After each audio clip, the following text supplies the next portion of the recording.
Monsieur le Président de la Confédération internationale des associations Soninké, professeur Ousmane Bokar Diawara, ici présent, nous vous vraiment remercions vraiment d'être là aujourd'hui parmi nous. Ce n'était pas évident. Vous étiez à Paris quand on vous adressait notre lettre d'invitation. Au départ, ce n'était pas évident, mais à la dernière minute, vous m'avez appelé pour nous dire que vous serez là avec nous vraiment pour marquer cette journée. C'est quand même une journée très importante pour la communauté et pour la langue soninké. Vraiment, soyez-en remerciés au nom de tous les membres de l'agence.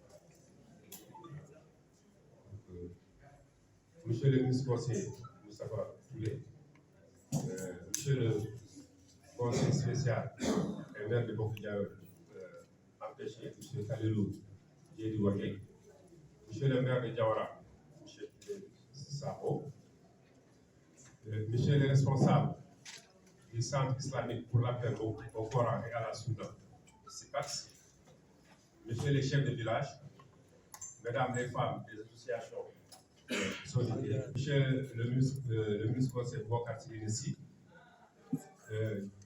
mesdames, messieurs les membres de la commission de la langue de Ouagadougou Djida, mesdames, messieurs les invités de marque, je vois ici dans la salle M. Moustapha Diakhaté, ancien président du groupe parlementaire de la majorité de Bokerka. M. Diakhaté, vraiment, au nom de toute la communauté, nous vous remercions d'avoir répondu vraiment à notre invitation.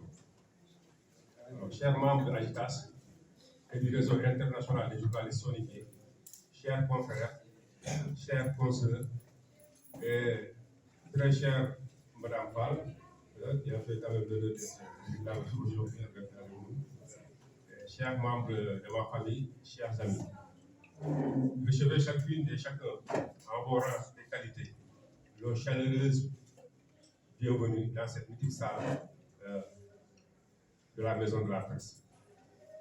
C'est ici, dans cette même salle, que les journalistes, techniciens et animateurs soninké ont procédé à la mise en place de l'association des journalistes, techniciens et animateurs soninké, AGITAS, en novembre 2021.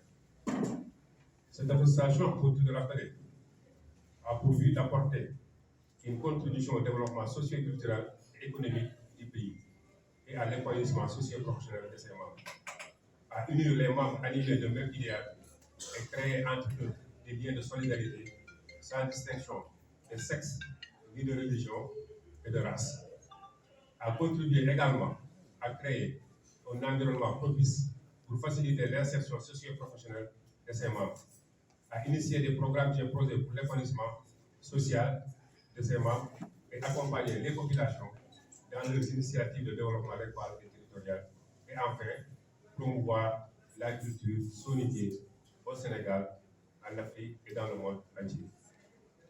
C'est d'ailleurs dans le but de promouvoir cette langue que nous avons organisé, aujourd'hui, ce samedi 21 octobre 2023, cette conférence sur le thème de l'écriture et l'enseignement de la langue soninké.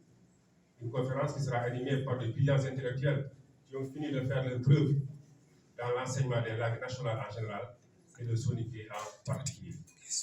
Il s'agira alors pour vous et nous d'aller à l'école des soninké avec nos conférenciers, M. Salou Diallo et Mme Djeneba Touré Batini, qui vont à vous suivre, nous faire découvrir d'autres charmes de cette chère langue.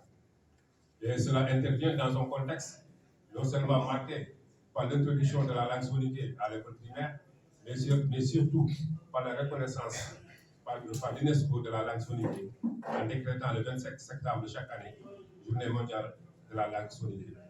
Quel honneur pour la communauté et quel honneur pour la langue. Pour la communauté et pour le Sénégal et l'Afrique de manière générale. C'est aussi une consécration